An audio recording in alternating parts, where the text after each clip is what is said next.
Bonjour à tous.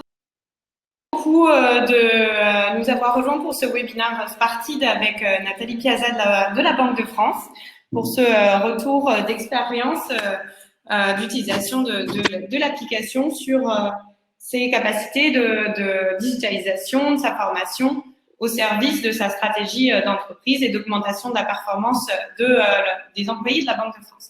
Donc, merci beaucoup à tous. Je vois que vous êtes quelques-uns, vous êtes connectés. Donc, merci. Je vois que Fanny, qui est Business Development Representative chez nous, s'est connectée. Donc, merci beaucoup, Fanny, de soutenir l'équipe. Donc, je vais commencer. On est quelques-uns, les autres rattraperont à la suite. Donc, ce que je vous propose, c'est qu'on se présente chacun. Donc, je me présente, je m'appelle Solange Dadvillers, je suis la marketing manager de chez Spartid depuis quelques mois maintenant, depuis novembre 2019. Je suis en charge de plusieurs points et notamment d'animer ces webinaires afin de pouvoir vous aider et dans votre relation et dans votre considération d'outils de mobile learning. Donc Nathalie, merci beaucoup de venir et de participer à ce webinaire. Je vous laisse vous présenter également. Ah oui, ouais. Petit problème technique de son. Nathalie, le micro de Nathalie est coupé, se coupe tout seul. Donc, on va reprendre du début. Nathalie, on va faire la même pratique que la dernière fois. Hop. Donc, Benoît, je te laisse te présenter en attendant de Nathalie. Je vais faire la transition. Donc, enchanté, Benoît Foulon. J'ai rejoint Spartid en début d'année en tant que Customer Success Manager sur le pôle banque et assurance. Donc, je suis en charge d'accompagner tous nos clients dans ces secteurs-là. Et donc, notamment la Banque de France, avec qui nous sommes aujourd'hui, et Nathalie, qui, on l'espère, on va réussir à régler ce problème de micro. Oui, désolé. Parfait. Ah, je vois qu'elle se connecte. Parfait. Rien, donc je ne sais pas ce qui se passe. Ça doit être. J'ai des mauvaises ondes. Voilà, donc c'est pas grave. On va avancer en pouvant se reconnecter assez facilement. Ce sera, on va arriver, ce sera très bien. Du coup, Nathalie Benoît s'est présentée pendant que vous aussi. Donc, Nathalie Piazza, moi, je suis responsable du pôle digitalisation de la formation au sein de l'Institut, enfin, on va dire de la direction de la formation de la Banque de France. Donc, la Banque de France, c'est une très grande entreprise. Donc, je n'ai pas la prétention de représenter toute la Banque de France, mais plutôt cette partie de l'activité de la Banque de France. Parfait. Merci beaucoup, en tout cas, Nathalie et Benoît, de participer à ce webinaire. On va avancer doucement vers le cœur du sujet, mais avant, je vous propose de recontextualiser un peu les propos et le postulat de Spartid pour que vous ayez bien en tête dans quel contexte Nathalie et la Banque de France nous a rejoints. Donc, nous avons une vision chez Spartid, c'est que la performance des employés de terrain a une grande valeur sur l'impact sur les objectifs et la stratégie d'une entreprise. Et souvent, ces employés de terrain nous proposent une performance qui est peu élevée ou modérée via une mauvaise expérience client, une mauvaise exécution dans les gestes techniques ou opérationnels et la plupart du temps, un turnover, donc les départs des employés de terrain qui est assez fréquent. On a vu ce problème-là parmi nos clients et parmi certains de nos interlocuteurs, et c'est sur ce postulat-là qu'on a développé notre idée. Bien évidemment, dans le contexte de la crise sanitaire du Covid-19, il y a d'autres problèmes qui s'ajoutent à ce point de performance des employés de terrain, donc l'activité partielle, voire pas du tout d'activité pour certains pendant cette période, et une motivation un peu élevée pendant ce temps de confinement. Donc tout ça ensemble, on pense et on est convaincu chez Spartid que ces employés-là ne sont pas suffisamment éduqués, pas suffisamment formés sur certains sujets, et donc du coup baissent la performance de l'entreprise en général. Bien qu'ils soient tous digital native, ce qu'on dit en anglais, Donc, tous se connecter sur leur smartphone avec un smartphone en constance dans leur main, dans leur poche de pantalon. Ce qui nous amène à un autre de nos postulats et de nos vraies valeurs chez Spartid, c'est qu'on souhaite vraiment accompagner les employés terrain dans leur développement afin de pouvoir leur permettre d'être plus performants sur le terrain et du coup d'accompagner la stratégie au global de l'entreprise pour une meilleure réussite de chaque département et de l'entreprise au global. Donc voilà pour cette petite remise en contexte très succincte. Je vous propose qu'on aille directement au cœur du sujet maintenant avec l'intervention de Nathalie et de Benoît. Donc, je vous laisse la parole, c'est à vous. Merci beaucoup Solange pour cette introduction. Merci évidemment à vous Nathalie d'être avec nous aujourd'hui pour discuter un petit peu de la collaboration qui existe maintenant depuis 3 ans entre Spartid et la Banque de France. Pour commencer, est-ce que vous pourriez nous décrire un petit peu la situation dans laquelle la Banque de France était il y a 3 ans et la stratégie que vous aviez décidé de lancer à ce moment-là? Alors, la Banque de France, il y a 3 ans, commençait un plan stratégique. Avait bien d'ailleurs commencé ce plan avec un horizon de 2020. Donc, on est vraiment dans l'année où ce plan stratégique se termine. Et dans ce plan stratégique, il était prévu qu'on accentue tout ce qui était digitalisation de nos métiers. Donc, je dirais aux côtés des grands métiers de la Banque de France qui vont être…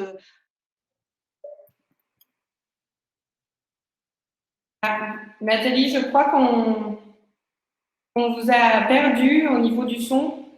Ou est-ce que c'est juste de mon côté? Non, de mon côté aussi, un petit souci. Alors…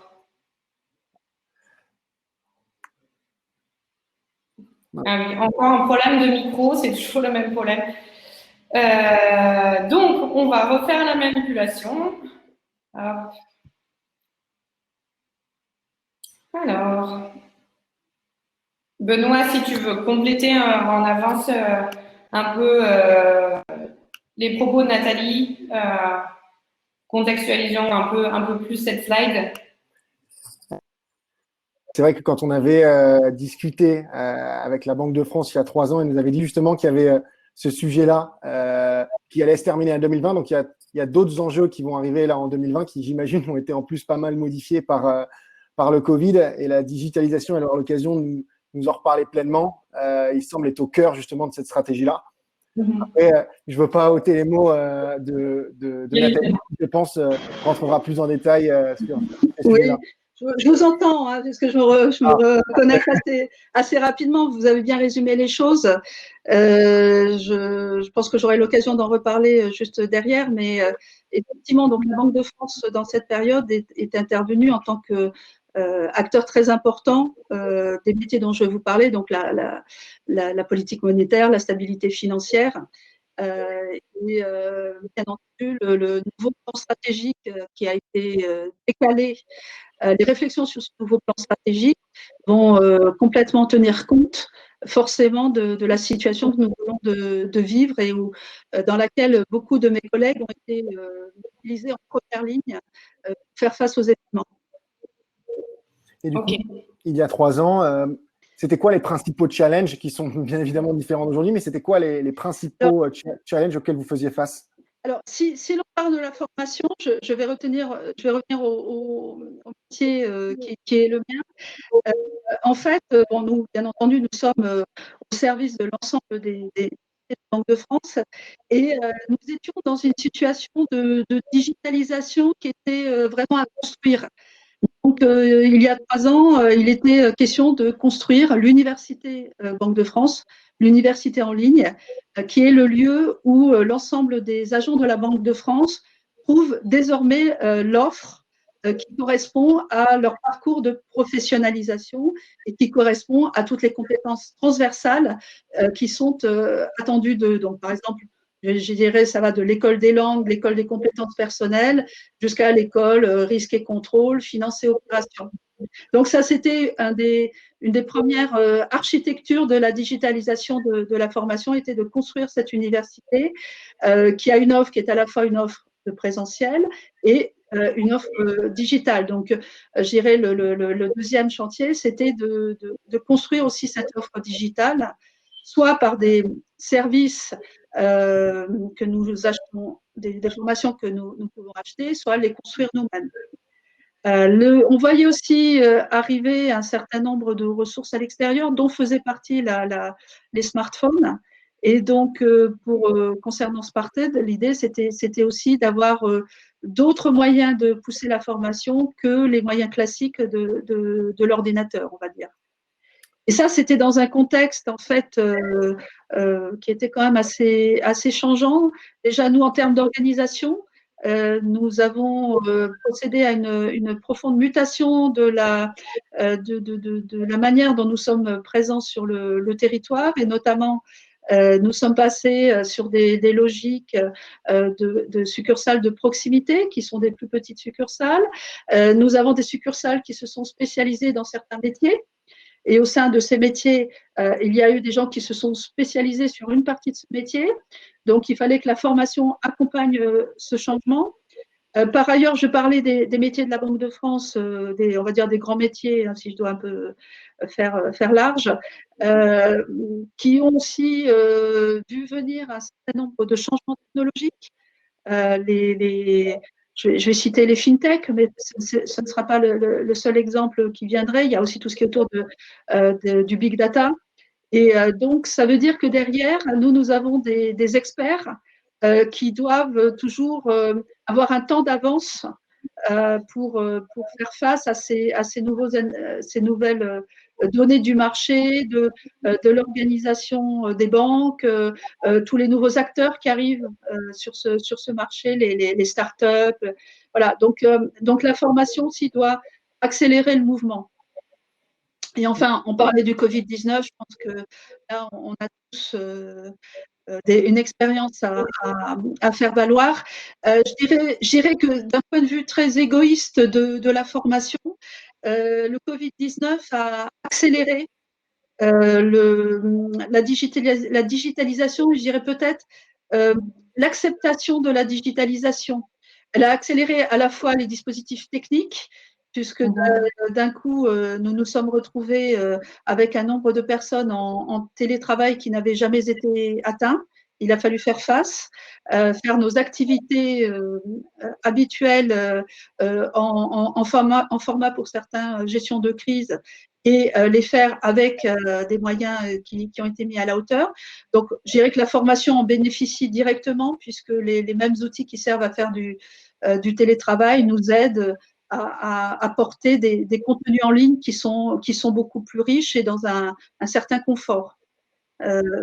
Et derrière aussi, un certain nombre de formations ont été poussées vers les agents qui étaient en télétravail. Alors, des formations professionnelles, mais aussi pour les managers, une piqûre de rappel ou une formation autour de comment on gère des agents, par exemple, en situation de crise, en situation de télétravail massif. Et par exemple aussi une formation sur la manière dont on se déconfine. Voilà, donc ce ne sont pas les seules formations, mais ça a aussi permis quelque part de dire que la formation en ligne, la digitalisation avait du sens dans cette période. Très bien, c'était très clair. Vous avez presque répondu à ma prochaine question qui était justement pour faire face à ces problématiques. Quel type d'axe pédagogique finalement vous aviez mis en place à ce moment-là? Alors c'est vrai, vous nous en avez déjà un petit peu parlé en disant que la digitalisation forcément était au cœur de ces enjeux-là, que ça a été encore plus le cas, puisque la situation avec le Covid-19 a accéléré les choses. Mais est-ce qu'il y a des choses que vous voudriez compléter? Parce que les axes pédagogiques, j'imagine que ça a été la digitalisation grâce, par exemple, au mobile learning, mais est-ce qu'il y a eu d'autres choses que vous avez mis en avant Ce qui a beaucoup accéléré dans cette période, ce sont les classes virtuelles. Je vais citer alors, ce sont des collègues à moi qui ont mis en place tous ces dispositifs, donc je n'en ai pas le crédit, mais par contre…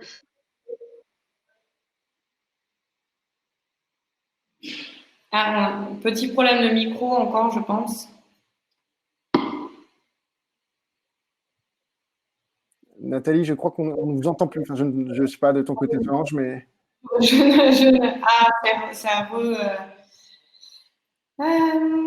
Ça va être sport.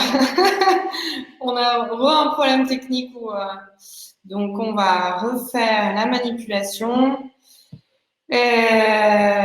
Désolée à tous qui suivez ce webinaire et c'est un peu sport. On a des problèmes avec la connectivité, je pense.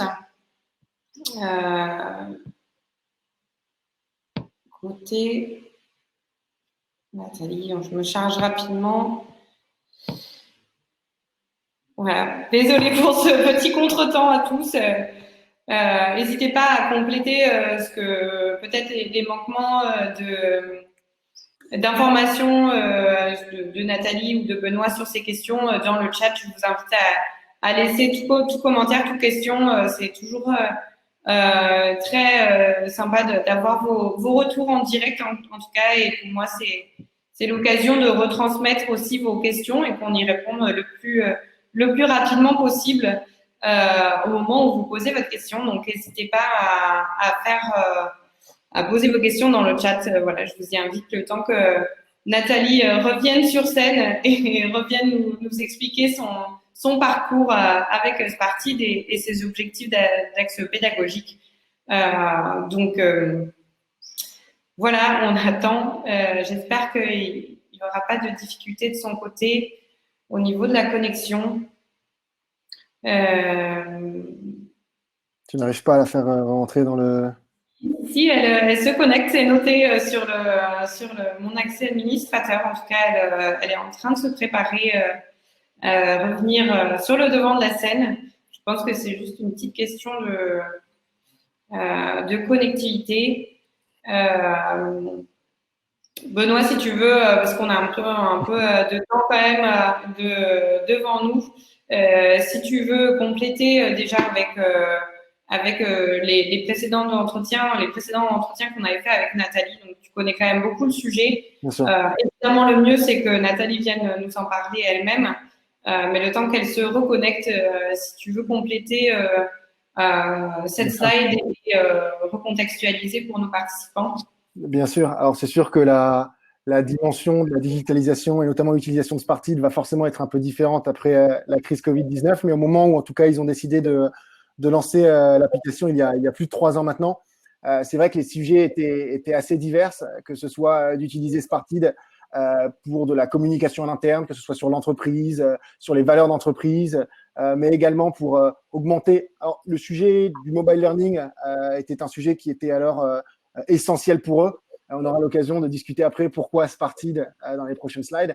Mais c'est vrai que en plus de cet aspect communication, il y avait un vrai aspect learning qu'ils avaient voulu développer pour pousser des campagnes entre guillemets techniques. On reviendra également sur ces sujets plus tard, mais des sujets un petit peu plus difficiles entre guillemets à apprendre. Et c'est vrai que grâce à cette solution-là, ils ont pu pousser des campagnes sur des sujets, comme elle le disait tout à l'heure, des sujets techniques purement financiers. Et c'est vrai que pour ça avait été l'utilisation du mobile learning et de Spartid avait été un réel avantage pour eux, quoi. Ok, très bien. Alors, j'ai envoyé un petit texto à Nathalie voir s'il y avait un problème de son côté. On va essayer de résoudre rapidement le problème. Je suis désolée pour ce contretemps. Je refais la manipulation de mon côté. Voir si ça résout. Ce que je te propose quand même, parce qu'il nous reste une grosse vingtaine de minutes, c'est d'avancer au mieux, puisque c'est pas l'idéal, bien malheureusement, et j'aurais bien aimé que vous ayez le retour direct de Nathalie sur ce sujet, mais elle n'arrive pas à se connecter, donc je vous propose qu'on improvise sans Nathalie et qu'on se fasse les porte-paroles de son projet au sein de la Banque de France. Donc l'idée là sur cette slide, c'était qu'on puisse discuter avec elle de son aventure, de son choix avec Spartid de cette solution. Donc Benoît, tu sauras aussi très bien y répondre sur ce sujet. Donc est-ce que tu peux nous donner quelques éléments, quelques clés de lecture? Bien sûr, c'est vrai qu'on est désolé en tout cas pour le petit souci technique. On a eu la chance d'en discuter un petit peu avant avec Nathalie, donc j'ai quelques éléments de réponse malheureusement. J'espère qu'elle va pouvoir nous rejoindre pour ajouter des éléments. Sur le choix de la solution, c'est vrai qu'aujourd'hui à la Banque de France, ils utilisent énormément de solutions pour la formation. Donc elle en a parlé, des classes virtuelles, etc. Et en fait, le mobile learning et Spartid viennent en supplément en fait de l'ensemble des formations. Ce sont d'ailleurs Nathalie nous l'avait expliqué que les formations de Spartid et l'installation de l'application ne sont pas obligatoires. Pourquoi ? Parce qu'en fait, ils ont décidé au sein de la Banque de France d'utiliser Spartid comme un atout supplémentaire à leur gamme de techniques de formation. Donc, en plus des classes virtuelles, du présentiel à l'époque, en plus des différents éléments en interne qu'ils possèdent déjà. C'est vrai que le système de campagne poussé aux joueurs sur des formats de 2 semaines avec des contenus spécifiques, que ce soit sur la culture d'entreprise, que ce soit sur les valeurs d'entreprise ou des sujets plus techniques, c'est vrai que c'était une bonne solution en complément du reste. Donc c'est pour ça aussi qu'ils ont voulu utiliser du mobile learning, notamment Spartid. C'est pour ce système de push, entre guillemets, de campagne à destination des joueurs. Et ce qu'on avait pu en discuter auparavant avec Nathalie, mais elle nous a dit ah ben voilà, le retour de Nathalie, parfait, super. On a avancé un peu. Nathalie, sans vous malheureusement parce qu'on est un peu bloqué par le temps, mais on en était sur cette slide, sur le choix de la Banque de France de faire un partenariat avec Spartid et pourquoi ce choix avait été fait. D'accord, je pense que vous… Alors désolée, je suis sur un matériel qui n'est pas un matériel Banque de France pour des raisons de sécurité. Donc c'est pour ça que c'est un peu long pour se remettre sur le webinaire. Je vous en prie, continuez, et puis moi je vais rebondir sur ce que vous étiez en train de dire. Je vais juste finir en disant que Spartid n'était pas la seule solution pour la formation que vous utilisez à la Banque de France et qu'elle venait en support finalement de toutes les autres pour proposer une nouvelle façon de se former à vos collaborateurs. Tout à fait. Je pense qu'il y a d'autres. J'étais en train d'évoquer la partie classe virtuelle qui est aussi, va sans doute, surtout dans les semaines qui viennent, tant qu'on a, on va dire, un certain nombre d'incertitudes sur la manière dont on pourra mener les formations présentielles. La formation via des classes virtuelles est une modalité qui est en train de s'accélérer. Et donc, je dirais qu'on retrouvera après sans doute, enfin je l'espère, soyons positifs, une situation plus normale. Mais du coup, toute cette expérience qui aura été acquise pendant cette période restera valable pour l'ensemble de notre dispositif. Donc, présentiel, de la classe virtuelle, du mobile learning, de la formation en ligne, de l'atelier. Il y a aussi des modalités de formation qui sont présentielles, mais sous des formats très courts, 1 heure, 2 heures. Donc voilà, donc toutes ces modalités-là viennent se compléter et nous permettent en fait d'avoir une gamme d'offres possibles dont fait partie Sparted. Parfait, super. C'est très clair. C'est à peu près ce que j'avais dit, donc ça va, j'ai pas dit trop de bêtises jusque-là. Concernant du coup les personnes que vous visez directement, vos joueurs, est-ce que vous pouvez nous en dire un peu plus sur quelles sont les populations visées, quels sont leurs métiers, et ça correspond à peu près à combien de personnes au sein de la Banque de France? Alors, en fait, notre cible, c'est la cible très optimiste, ce serait tous les employés de la Banque de France, autour de 10 000 si je ne me trompe pas. Avec une particularité, c'est que nous avons en fait un certain nombre, je disais tout à l'heure, les succursales, donc qui sont présentes sur l'ensemble du territoire. La Banque de France est donc présente sur on va dire la métropole, puisqu'il y a aussi un institut qui s'appelle l'IEDOM, qui a, on va dire, une autre zone géographique et qui ne fait pas partie en termes de mobile learning de notre périmètre. Donc des petites unités, des grosses unités, tous les métiers de la Banque de France qui peuvent aller, on va dire, de la supervision bancaire à la politique monétaire, l'informatique, j'en oublie plein, les gens qui travaillent dans les succursales pour les entreprises, pour les particuliers, tout ce qui vont être les métiers de support, qui sont aussi assez nombreux à la Banque de France. Je crois que ce qu'il faut noter, c'est qu'à la Banque de France, il y a une très grande gamme de métiers. Et parfois des métiers qui ne sont qui ne sont exercés qu'à la Banque de France, ou que dans des banques centrales, ou que dans des banques, et parfois même des métiers que nous sommes les seuls à exercer, comme par exemple tout ce qui est autour on va dire, du traitement des dossiers de surendettement, qui a été confié à la Banque de France. Donc voilà, les types de personnes que nous avons sont très variés. Au départ de Sparted, nous avions proposé une segmentation des publics un petit peu compliquée. On s'était dit, finalement, on va parler et pousser des formations via Sparted à des publics très ciblés. Les gens qui travaillent sur le métier entreprise, par exemple, ou que les managers, ou au contraire des campagnes plus grand public. Et avec l'expérience, on se dit quelque part que c'est un peu compliqué il faut quand même que dans notre application, alors qui s'appelle en fait Play Everyday en interne Banque de France, Play Everyday acquisition, que cette application, en fait, elle peut intéresser même des gens qui ne sont pas sur un métier, mais qui ont envie de tester soit un métier qu'ils ont déjà exercé à la Banque de France, soit de se dire finalement je connais peut-être quelque chose sur le surendettement, sur le fiduciaire, sur d'autres métiers. J'avais oublié la fabrication et l'entretien de la monnaie, par exemple, qui fait aussi partie des métiers de la Banque de France. Et du coup, comment vous communiquez sur l'ensemble de ces populations au niveau de Sparted? Alors, nous avons la possibilité, via nos intranets Banque de France, de pousser un certain nombre d'informations vers l'ensemble des agents.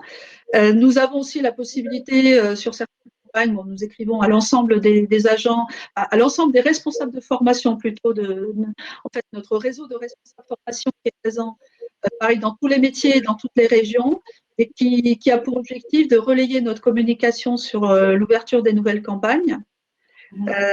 Et nous communiquons aussi, nous avons adossé pas mal de campagnes sur des formations en ligne qui existaient, et donc nous avons communiqué aussi auprès des personnes qui avaient suivi ces formations en ligne. C'était une façon de leur dire, vous aurez la possibilité de faire finalement une piqûre de rappel grâce à Play Everyday sur ce que vous avez appris durant cette formation. C'était notre première orientation de campagne, c'était plutôt les adosser des formations en ligne qui existaient, et on a un petit peu évolué aussi en enrichissant avec des campagnes plus grand public. Alors, on a quand même une spécificité, c'est qu'on a voulu que nous ne fournissons pas un smartphone à l'ensemble des agents de la Banque de France.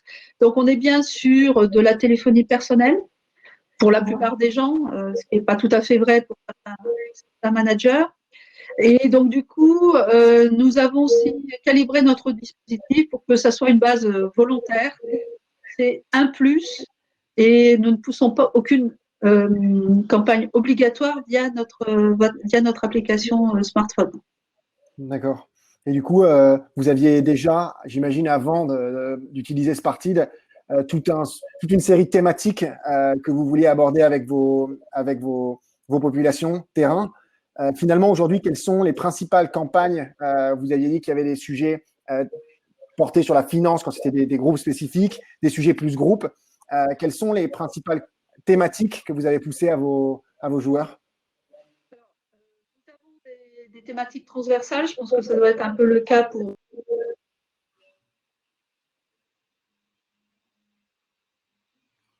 Je crois qu'on est condamné à avoir des problèmes techniques sur ce webinaire. Je n'entends plus Nathalie et Benoît. Est-ce que c'est… Non, je n'entends plus non plus, malheureusement. Je n'entends plus Nathalie non plus. Flûte.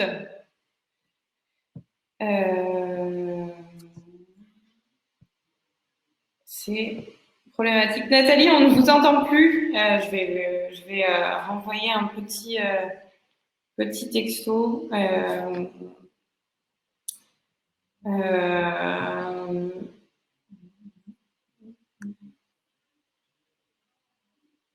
Hop, on va voir, on va essayer de résoudre ce problème qui définitivement est une plaie aujourd'hui.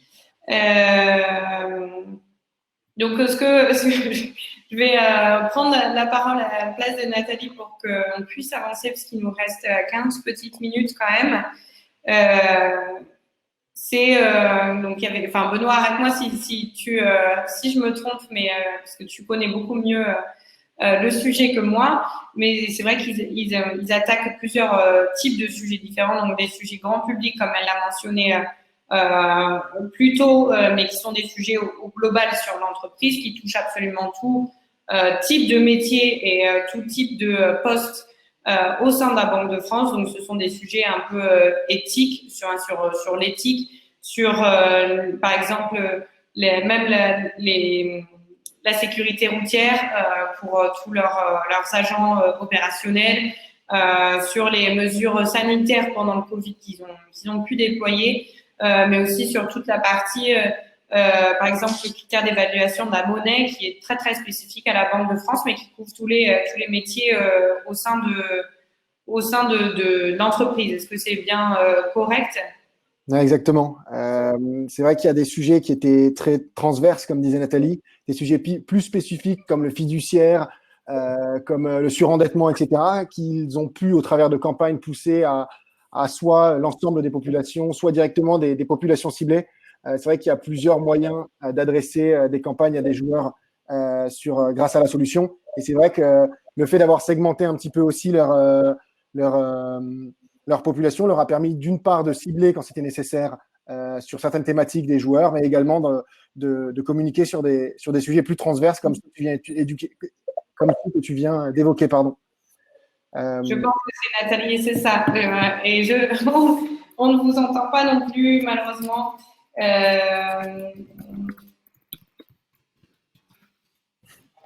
me permets de taper en direct pour répondre à Nathalie.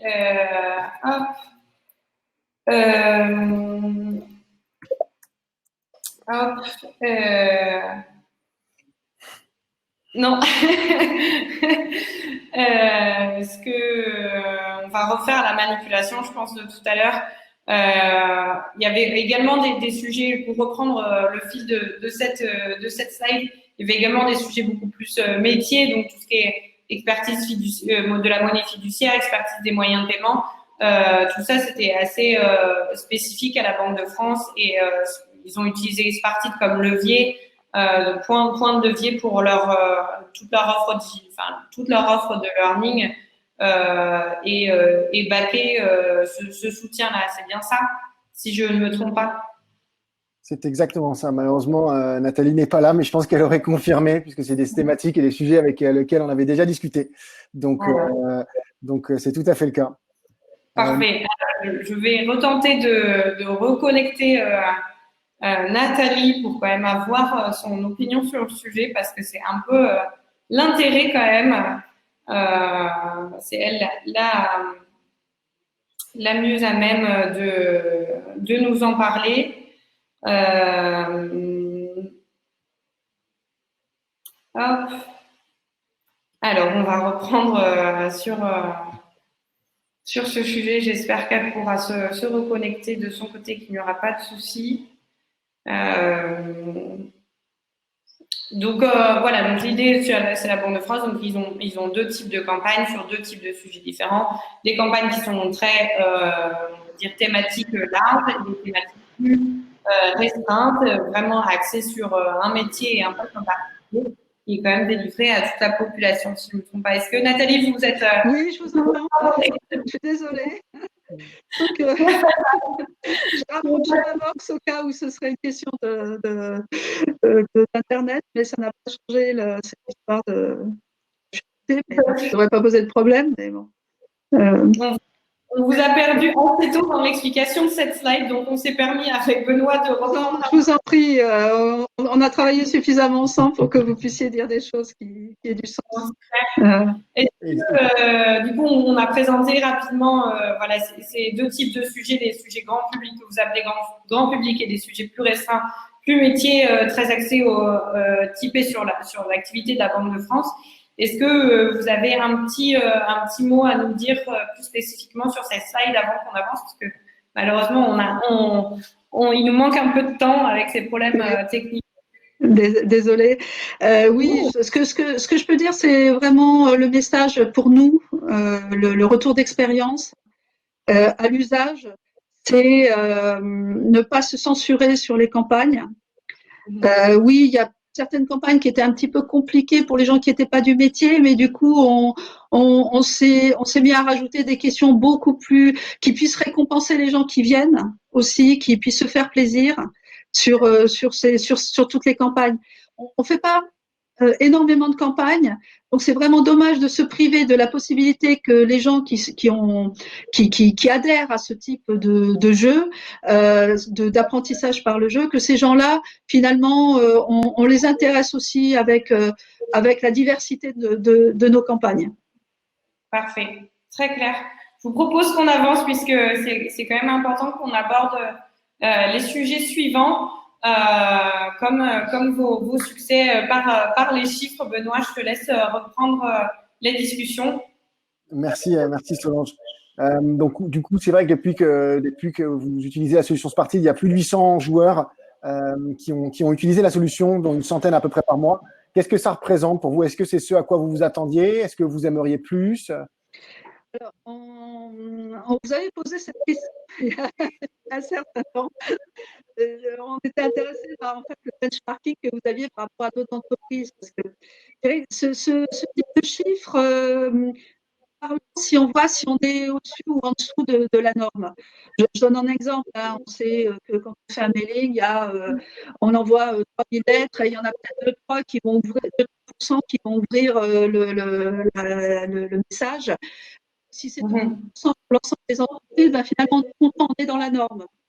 Donc, vous nous aviez plutôt rassurés par rapport à ce que vivent vos autres clients. Moi, je dirais que le plus, sans doute pour nous, le plus gros challenge, c'est de les conserver, ces personnes. Notamment, une des difficultés qu'on peut avoir, c'est peut-être alors, il y a dans les retours d'expérience, c'est la manière dont on fait les campagnes. Campagne longue, 15 jours, ça nous paraît beaucoup. Une semaine, c'est mieux. On a testé une campagne sur 3 jours récemment. C'est quel est le bon moment finalement que les gens souhaitent consacrer à la campagne. Il y a le problème aussi des week-ends. Hein, on est sur la base du volontariat, mais on souhaite aussi faire en sorte que les gens ne soient pas dérangés par leur métier ou leur campagne de jeu de mobile learning pendant leur week-end. Donc, on essaye de calibrer aussi pour que ça ne soit pas invasif en fait pour les gens. Et une autre difficulté qu'on a rencontrée aussi, alors là, j'ai pas la solution, c'est faut être aussi présent pour dépanner. Alors, on est une petite équipe et ça, c'est pas toujours évident d'analyser quelles sont les difficultés techniques qu'ont rencontrées les gens, pourquoi, quel paramètre a pu enclencher des difficultés. Donc là, je dirais que c'est un point pour nous d'amélioration à avoir, c'est être capable d'assurer un meilleur SAV pendant la campagne et après la campagne pour débloquer les gens, parce qu'effectivement, quand ils sont pas accédés pendant longtemps à l'application, qu'ils ont changé de téléphone, ils ont créé un compte, ils connaissent plus le mot de passe. Ça peut être pour nous, petite équipe, une vraie difficulté et je dirais vraiment un point de progression. Donc, moi, je dirais que les retours qu'on a sont positifs. Au-delà des nombres, c'est-à-dire que les gens qui adhèrent vraiment au côté fun, au côté je me fais un challenge avec les collègues, j'essaye quand même d'être le premier, d'avoir les meilleurs scores. On a aussi beaucoup travaillé au départ, on n'était pas très clair sur la notion de pseudo. On disait vous pouvez prendre un pseudo. Pareil, retour d'expérience, c'est prenez un pseudo, parce qu'on n'est pas là pour que vos collègues vous disent que vous avez mal fait sur la campagne fiduciaire ou la campagne sur les moyens de paiement, alors que vous êtes du métier. Mais on est là pour que les gens trouvent du plaisir et se challenge eux-mêmes se fassent plaisir et se challenge sur ces campagnes.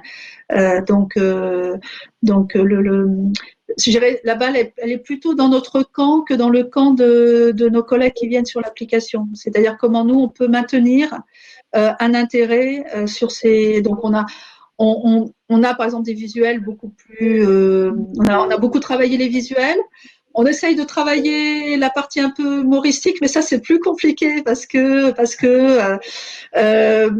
c'est un peu, j'irais, on peut avoir certaines réticences à mettre quelques réponses un peu fantaisistes dans les dans les jeux, puisque quelque part il faut qu'on reste quand même sur quelque chose de professionnel. Nous on est convaincus qu'on peut s'amuser en faisant bien son métier, mais c'est ce qui est peut-être un peu le plus mal. Et c'est un conseil que vous nous avez donné une bonne dizaine de fois, de mettre de l'humour dans nos campagnes. Donc on en met un petit peu, mais sans doute pas assez pour que finalement les gens le lendemain reviennent en se disant c'est quoi la blague que je vais avoir demain. Donc voilà, ça c'est un peu, je dirais c'est ce qui saute en premier quand on a les validations, les réponses un peu fantaisistes. Après, toutes les campagnes ne se prêtent pas à, par exemple, faire de l'humour sur le surendettement, c'est pas forcément ce qui est le plus, je veux dire, le plus adéquat. Bien sûr, sur des sujets techniques, parfois difficiles à assimiler, c'est sûr que les réponses doivent être adaptées, j'imagine très bien. Alors, on a simplifié aussi notre processus de conception des campagnes où on perdait beaucoup de temps. Parce on déportait sans doute un peu trop du dispositif dans les métiers. Et donc maintenant, depuis les dernières campagnes, on leur dit vous nous donnez vos questions-réponses en vrac et c'est à nous de les traduire dans l'outil. Parce que du coup, de toute façon, on était obligé, parce que l'outil, on a une tendance à faire des questions trop longues, des réponses trop compliquées, trop longues, des feedbacks trop longs.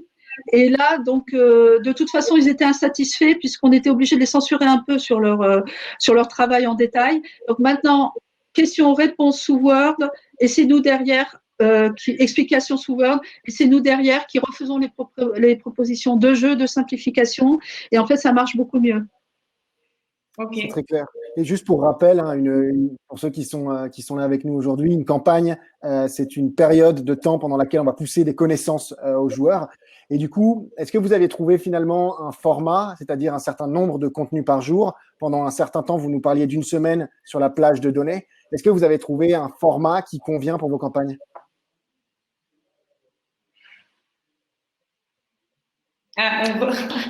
C'est dramatique, on ne vous entend plus. Alors, bon, moi, je vais refaire la manipulation. Hop.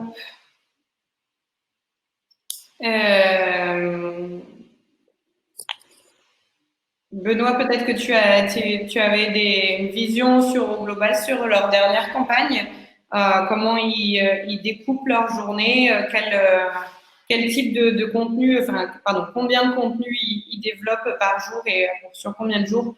Comme ça peut permettre de donner quelques clés de réponse en attendant que Nathalie se reconnecte.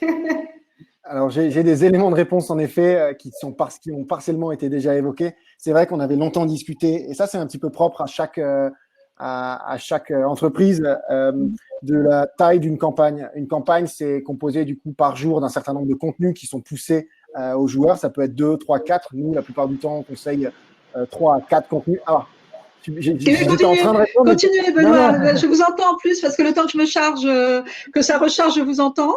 Donc, je peux rebondir sur ce que vous dites.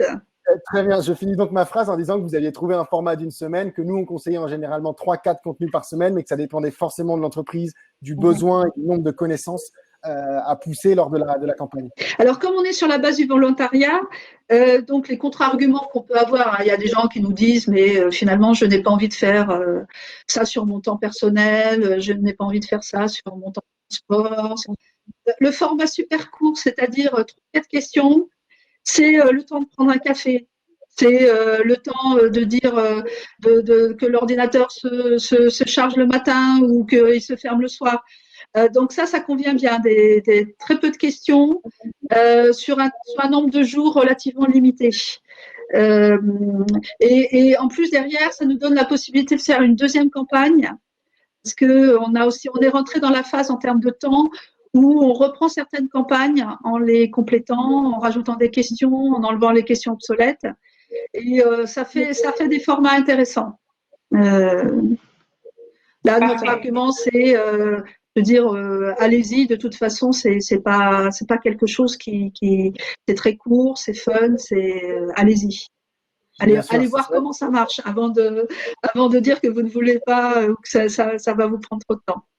C'est vrai que ce format court, c'est aussi ce qu'on recommande, les 3-4 questions. C'est la venue au travail le matin, dans lequel on peut, par exemple, dans le métro, rapidement jouer aux 3-4 questions, le soir en repartant. C'est vrai que c'est un format qu'on recommande également pour ces raisons-là. J'ai une dernière question pour vous, Nathalie, avant de conclure. C'est sur finalement l'utilisation de la solution en elle-même et l'utilisation du mobile learning. Est-ce que ça a répondu aux exigences que vous aviez et aux attentes que vous aviez il y a 3 ans lorsque vous aviez décidé d'aligner la stratégie justement avec la digitalisation de la Banque de France? Alors, c'est une vaste question. Ça fait vraiment partie des éléments qui ont contribué. Alors là, pareil, je parle toujours en tant que direction de la formation, la stratégie de la Banque de France qui veut échapper à mon périmètre de responsabilité. Donc, en termes de stratégie de la formation, oui, ça a été un des outils qui nous a permis d'asseoir la digitalisation de la formation, de la crédibiliser, de dire ce sont des outils qui apportent vraiment un plus dans un processus d'apprentissage. Ça donne aussi, je dirais quelque part, il y a 3 ans, je dirais pas qu'on était en retard, mais on n'était pas non plus à l'état de l'art. Alors, on est une grande entreprise, donc ça peut aussi s'expliquer. Mais du coup, il fallait absolument qu'on ait des solutions qui nous rendent aussi crédibles vis-à-vis de nouveaux arrivants, par exemple, à la Banque de France, de gens qui arrivent d'autres entreprises, qui étaient peut-être un peu plus familiers avec l'utilisation de ces outils. Il y avait une attente.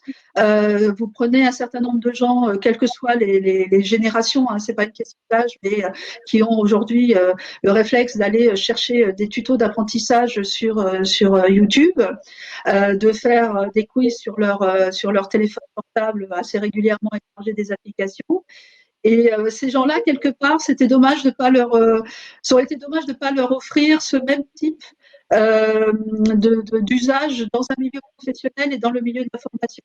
Donc, je pense qu'on peut dire que les buts ont été atteints puisque on a réussi à montrer que à la fois ça peut quelque chose, que on est dans les standards de la formation aujourd'hui et qu'on est capable aussi de capitaliser sur ces expériences.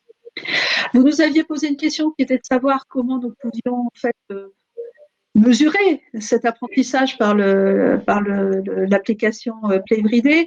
Et là, je vous avais un peu déçu puisque on est sur la base du volontariat et on va dire de l'anonymat, c'est-à-dire que seules les personnes qui gèrent concrètement l'outil accèdent à la partie back-office de la plateforme.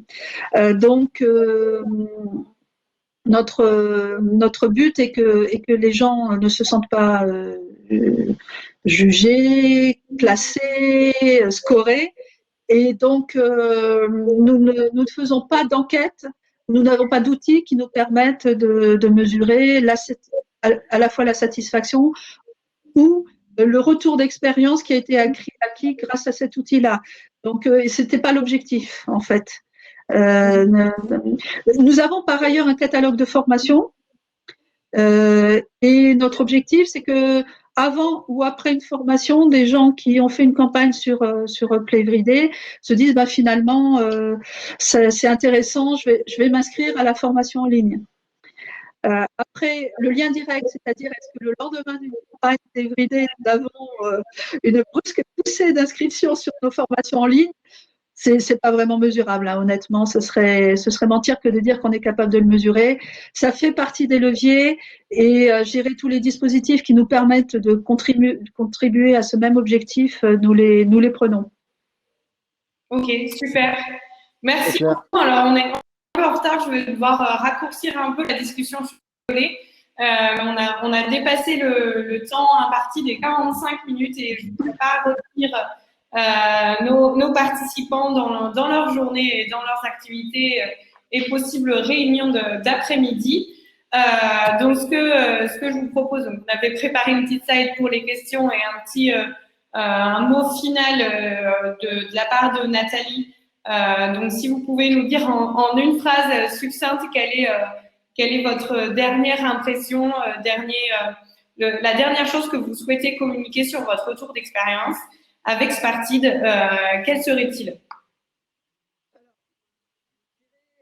Ah bah, on a repéré Nathalie, ça tombe pile au mauvais moment. Ah non, c'est bon, on vous entend faiblement. C'est bon, c'est bon. J'allais faire des compliments sur vous, ça aurait été dommage. Bon, en termes de partenariat, vous êtes présents. Je voudrais le souligner, c'est-à-dire que, je le dis, on a une équipe avec un fort turnover puisque nous avons en fait pas mal nous comptons beaucoup sur l'alternance pour cette. Et je pense que c'est un en fait pour Nathalie. Je pense aussi, malheureusement. Malheureusement, vous, en tout cas, pour tous les participants, je redemanderai à Nathalie de faire ce dernier mot par écrit, comme ça, on pourra vous le transmettre par email si vous le souhaitez. N'hésitez pas à revenir me voir. Donc, vous avez sans doute mon email ou l'email de votre point de contact chez Spartid à redemander ce dernier point de la part de Nathalie. Parce que je pense qu'il est important, en tout cas pour clôturer ce webinaire. Si vous voulez rapidement prendre votre téléphone et scanner ce QR code, vous pouvez voir comment, un peu plus en avant, comment s'utilise l'outil Spartid et vous aurez une petite question sur ce webinaire. En tout cas, avec quelques minutes de retard sur le programme prévu, je vous remercie beaucoup pour votre participation. Merci de votre patience avec ces problèmes techniques qu'on a eu de notre côté. J'espère qu'en tout cas, ce webinaire a pu répondre à certaines de vos interrogations et de vos questions sur le mobile learning en général, la digitalisation de la formation et l'outil Spartid en l'occurrence. Je vous invite à nous suivre sur LinkedIn, mais aussi à suivre Nathalie sur LinkedIn si cela vous permettrait d'enrichir déjà votre réseau, mais aussi votre réflexion autour de votre outil mobile learning de préférence. En tout cas, merci beaucoup à tous d'avoir participé. N'hésitez pas à revenir vers moi si vous avez quelques questions. Merci Nathalie encore pour votre participation et j'espère que ce fut un bel exercice pour vous. Merci Benoît de m'avoir rejoint et soutenu dans cet exercice également. Et puis, je vous souhaite à tous une bonne après-midi et merci de nous avoir rejoints.